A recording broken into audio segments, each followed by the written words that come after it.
Okay, let me take a couple of points from the floors, and then I'll be back to you again. A hand was raised by Rafiq Maher. Yes, thank you so much, Dr. You're welcome. And introduce yourself, please, for the my name is Rafiq. I work at the Ministry of International Cooperation here in Egypt. And I've really enjoyed this discussion. So I want to thank you, Dr. Abla, and I want to thank the Egyptian Center for Economic Studies for organizing this series of webinars. I want to also thank the speakers. I really enjoyed your contributions. So Sojoud, Pato, and Hanae, thank you for your ideas, and thank you for just sharing those ideas in such a bold way. I just have a very brief comment. Dr. Abla's question at the very beginning of the discussion kind of got me thinking, which was, are youth really aware of what's happening with regards to climate change, and to what extent are youth interested in this discussion? And the key thing that I've been thinking about throughout this discussion is that youth are interested in a discussion when the discussion is bold and when the discussion has maybe a radical element to it, something that's new, that's different. And I think this is what needs to be done with regards to discussion on climate change.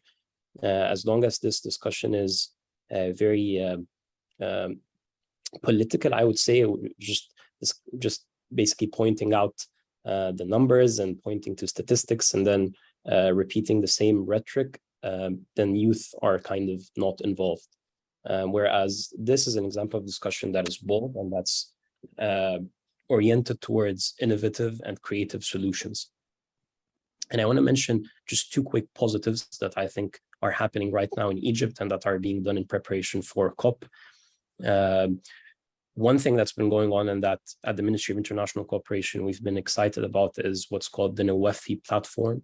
And so Nawafi, the word Nawafi in Arabic means from pledges to implementation. It means to implement. So Nafi is basically, it means to go from a promise to action. And the Nawafi roundtable, the word Nawafi can also be an abbreviation in English where you say NWFE, Nexus on Water, Food, and Energy. And so this is essentially a platform that's intended towards attracting investment into projects in those three sectoral areas: water, food, and energy. And I think this is kind of one example where the government is trying to say, we want to move towards implementation. So, you know, the theme for COP this year is from pledges to implementation. And the idea is it's not enough to say pledges. It's not enough to say, I will support climate action through pledging $500 billion, or I will support this specific country with regards to its climate agenda through this amount of money. We need bankable projects. We need a clear platform that has a clear list of projects. And so an investor can come in and say, okay, I'm not just going to give out a pledge that's vague and that you don't really know how you can hold me accountable for this pledge. I'm actually going to say, in this specific project, I can see that it's bankable and I will make this investment. So I think this is a platform that's exciting.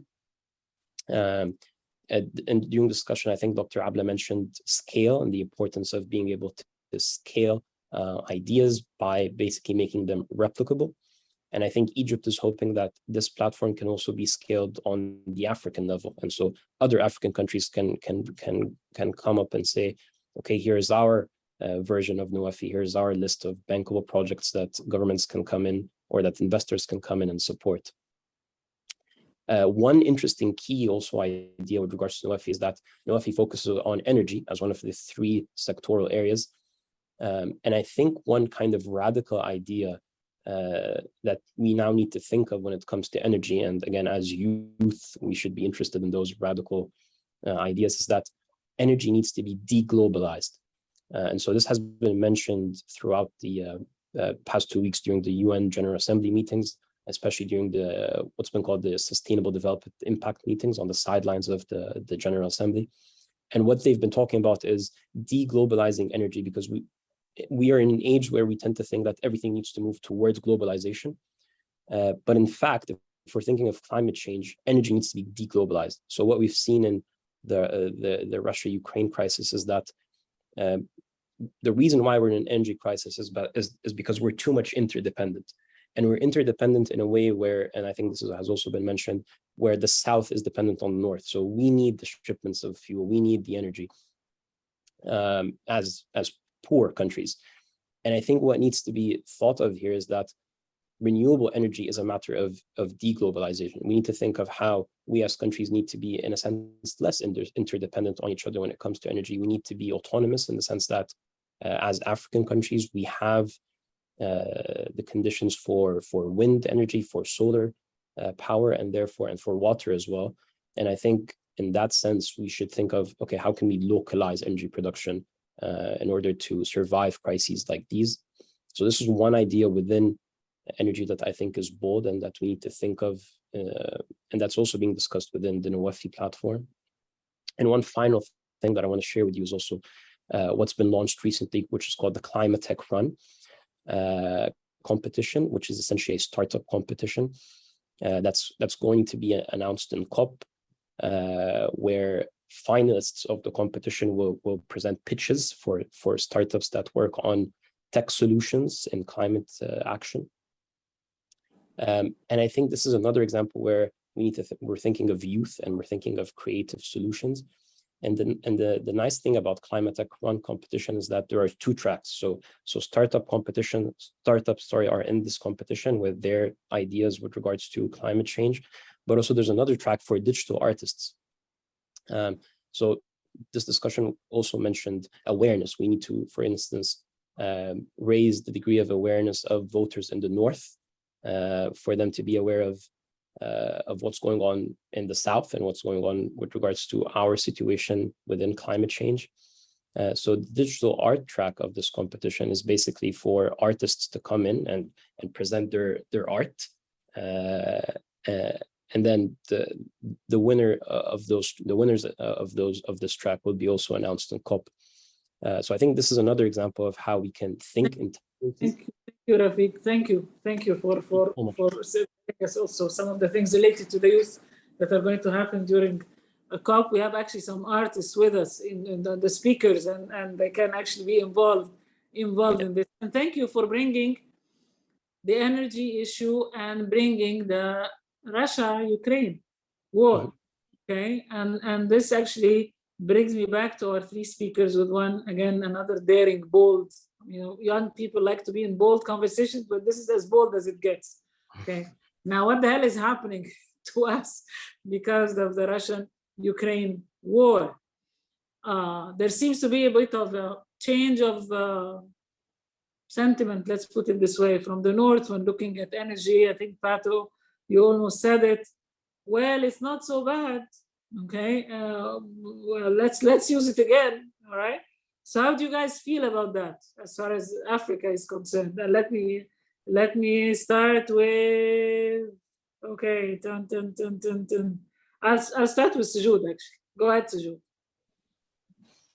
Well, I think the Ukraine war crisis has just showed a lot of hypocrisy on Europe's part.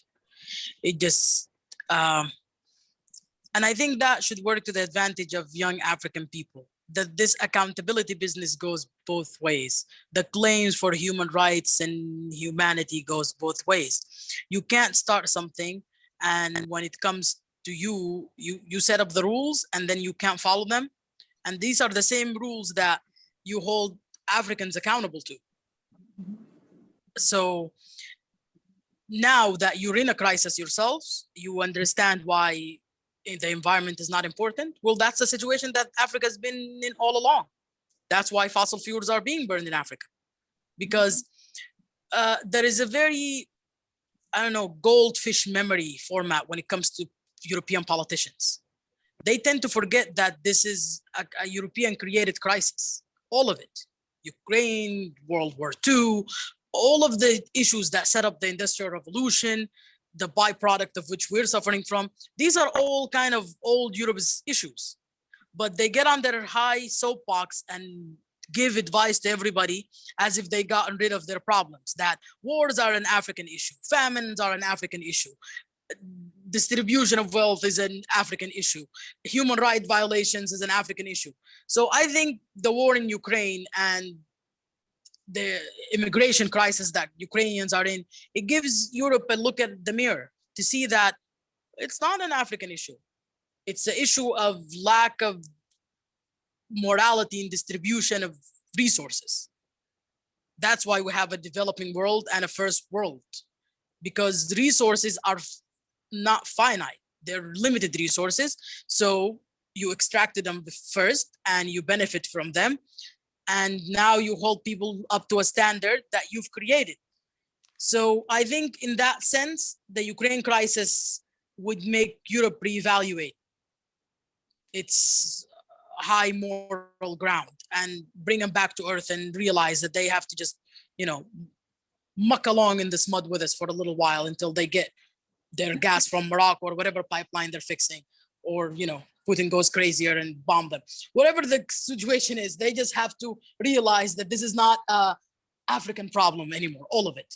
So that maybe makes them more amenable to having more reasonable conversations and getting out of that. And I think in that sense, COVID also helped a lot, that they had to stop all the manufacturing, and it gave them a vision of a world where people are not so greedy and they care about their health more than capital gain.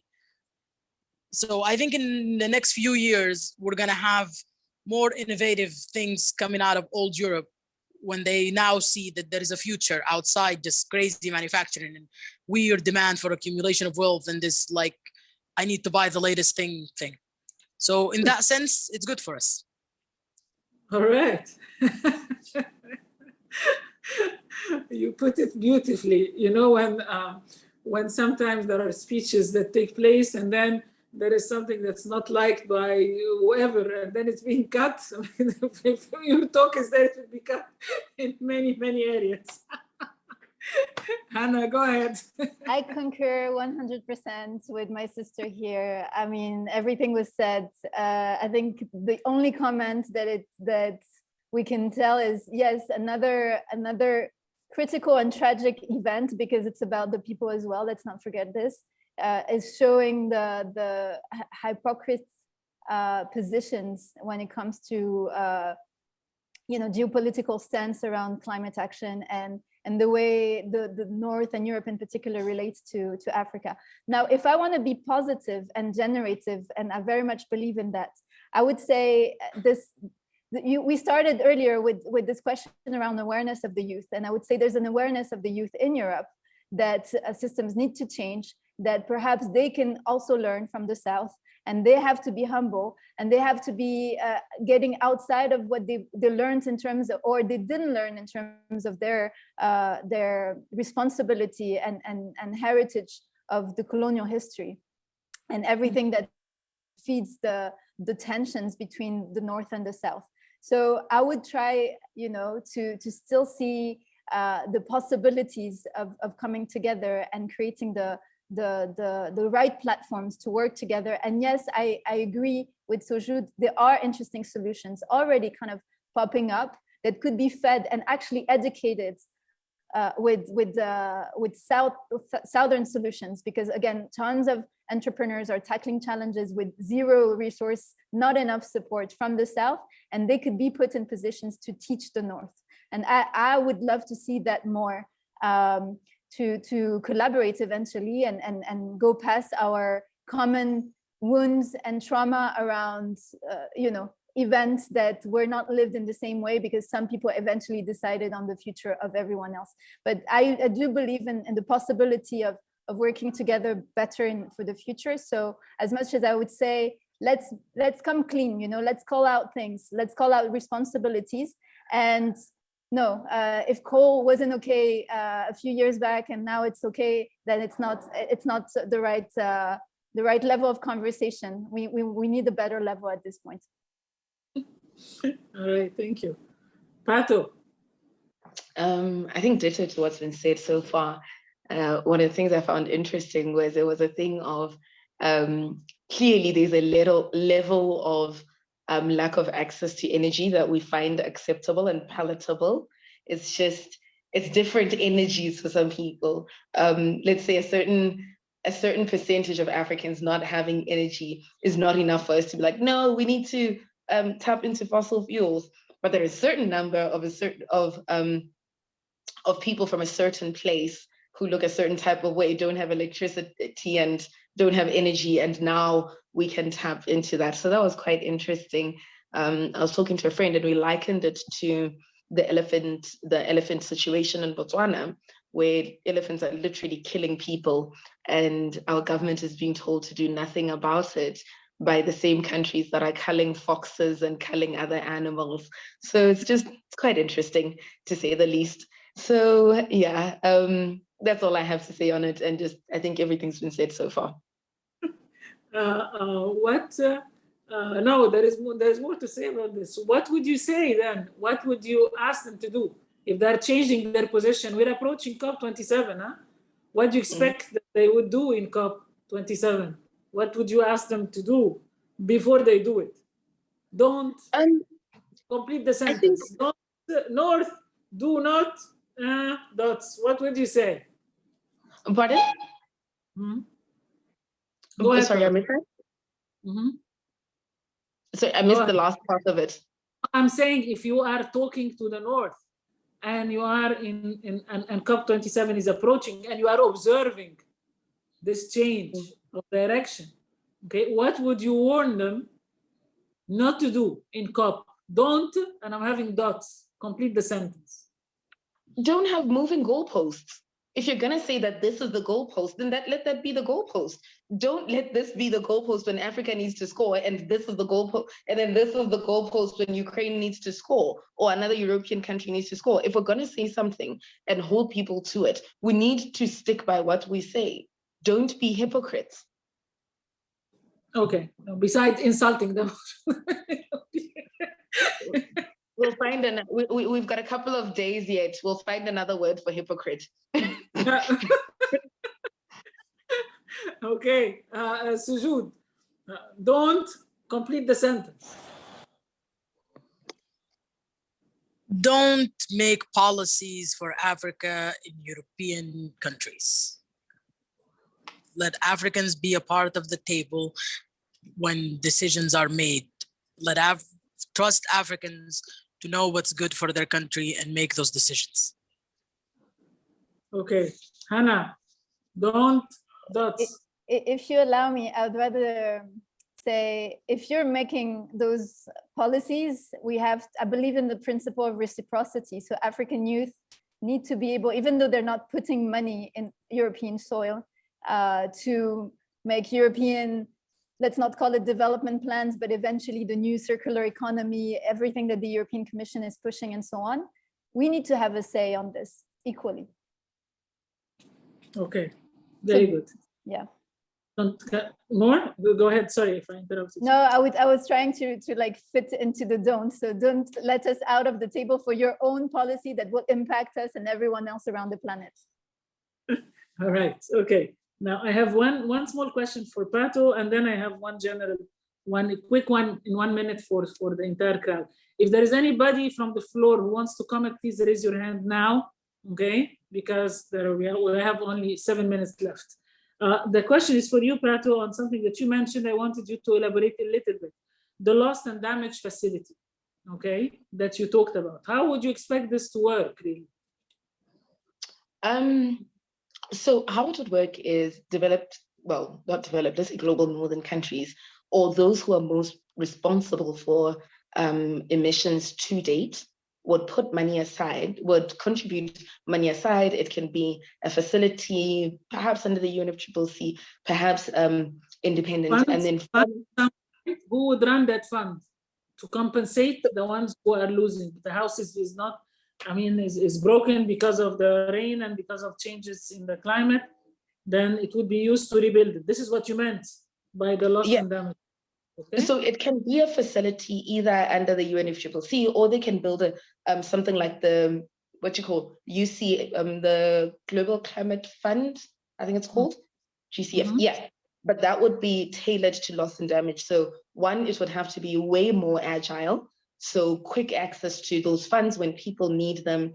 If there's a prediction of really extreme weather events later in perhaps a time period, accessing those funds to ensure that the damage that's been done by climate change to date, there's reinforcing, there's a building of resilience so that there's minimal loss when it does happen, but also it needs to be agile. It needs to be reactive in a way that when it's needed, it's there. And a fund that I like to refer to when we talk about like quick response funds, urgent action fund. Urgent action fund can get funds to people within like 48 hours. If perhaps you live in a country where your rights are under threat and you appeal to them, they can give you money to evacuate in about 48 hours, and they'll get it to you anyhow, anyway that they need, because the thing is to preserve a life.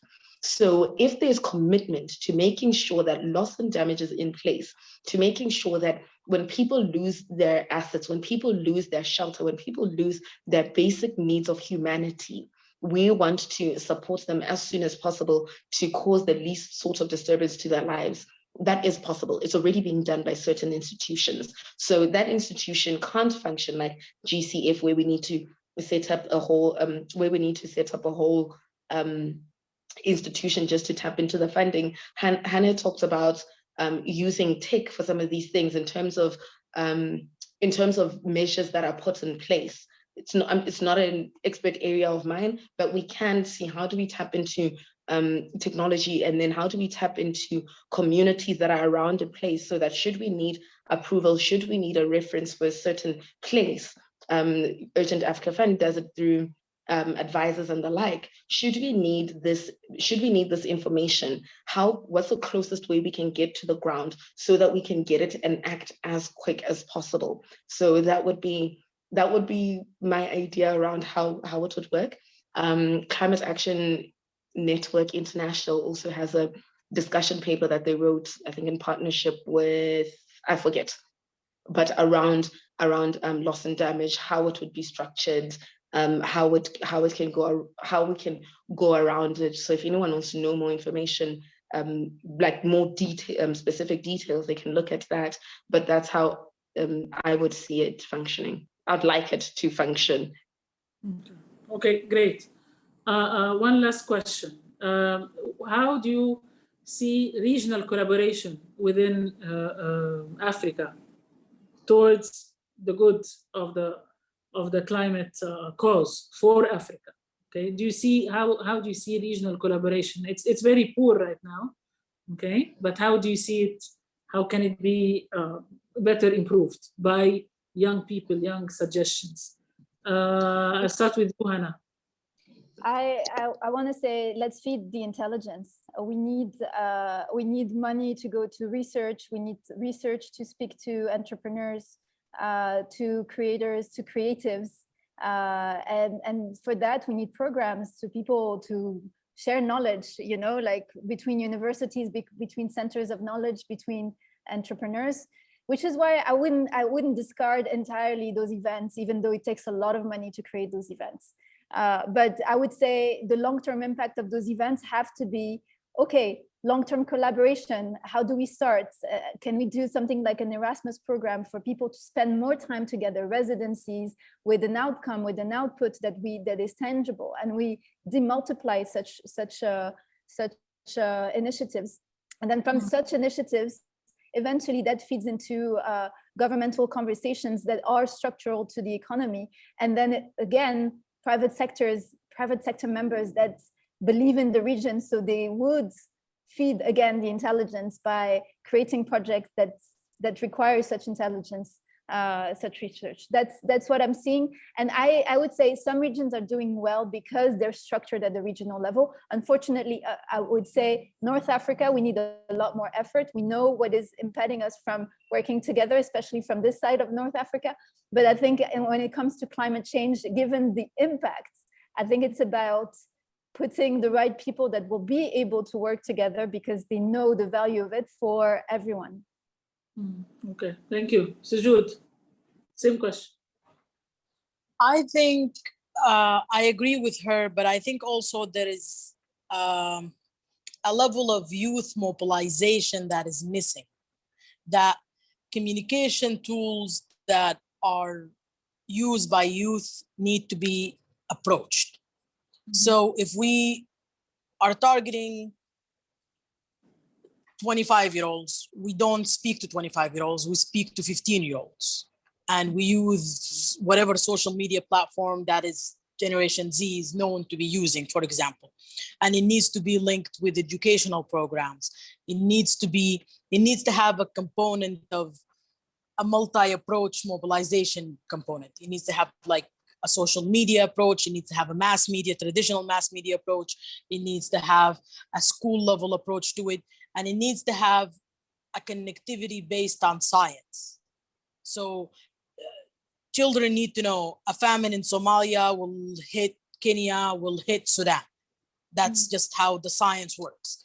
So use each other as a warning system, learn from each other, and that needs to be in the media. It needs to create a communication campaign that centers around interconnectivity, around rain cycles, around crop cycles, that way. So it's regional for the geography of things. It's regional for the science of things. So those barriers are broken. Those nation borders are broken to see the bigger picture. How a drought in Ethiopia will affect Sudan, how overpouring rain in South Sudan, eventually the Nile will bring it to North Sudan. An outbreak over there means it's an imminent thing. So if people think about this from a weather system, from the interconnectivity of water that is in African rivers, that it is affecting. It affects you at the ecology level of things. If that ecology is implemented into programming, into communication strategies, into social media campaigns that teach young people how they're interconnected, that this is a generational issue, that they all have to come together to fix this together now, that we're at like the last minute, that it's not something that you can leave for the next generation. It's the generational responsibility of young people to deal with this issue as is and go about it in multiple ways. So thank you, Sojoud. No, the idea is clear. Pato? On African leaders and collaborating, yes? Yes, yeah. So ditto to what Sojoud said about them learning to organize like youth. I previously worked as a coordinator for a network of around 60 African youth across just under 30 countries, and the way that they're able to work together with so little resources. So we can tear a page from the book of youth organizing, but also standing together and committing to standing together as African countries when we negotiate. We need to be committed. Oops, didn't realize my battery was low, but we need to be committed to winning together and not allow the people we're negotiating with to divide us and conquer us, because that is what is happening.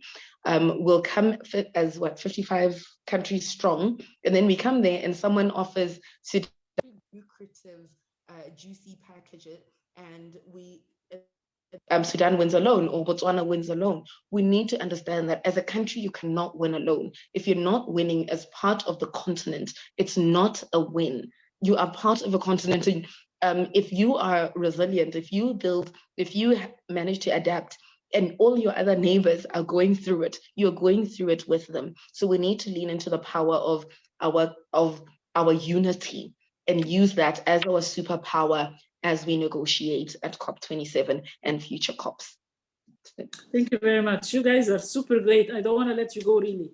So I'm going to ask another question. Please bear with me. In 10 seconds each, if I am the IMF or the World Bank and you have the mic, what would be the thing that you ask for? Either one. You choose the one, but in one sentence. Top priority. You have a chance to say a few words, say them. Hannah. Come together to fund projects that are here already in the African continent to tackle climate justice, climate action. Your sentence is over. That's okay. it. Sojoud. I will say that African youth is a resource that has not been tapped yet. So don't dilly-dally any longer. Okay, Pato. Use it to build. So I'll use it to build climate resilient infrastructure that enables an enabling environment for Africans and African youth to thrive. But that being said, I need to know the terms and conditions of this money from the World Bank. We know about those terms and conditions. She's not easy, all right? It's not easy. Let me add, okay? Cancel our debt, for God's sake, so that we can move forward. We have all debt accumulations. Cancel it so that young people can actually move forward and rule the world. Really, I don't know how to thank you. It's a lovely finale for the series of webinars. You brought a lot of fire and a lot of good thoughts. So I really thank you very much, all three of you. And I also thank Rafiq who joined us and made a comment from the floor. And I want, and specific to thank Karama for actually recommending our speakers, and thanking my brother Mamadou, the chair of the African Capacity Building Foundation, for recommending Hanae.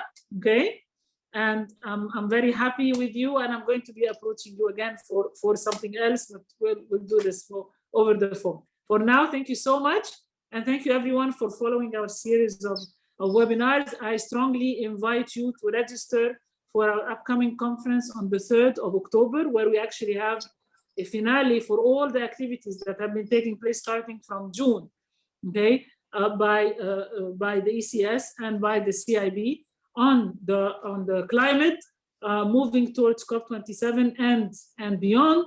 So I strongly encourage you to actually register to the conference, and I'll see you with it. Thank you so much, everyone. Take care. Thank you.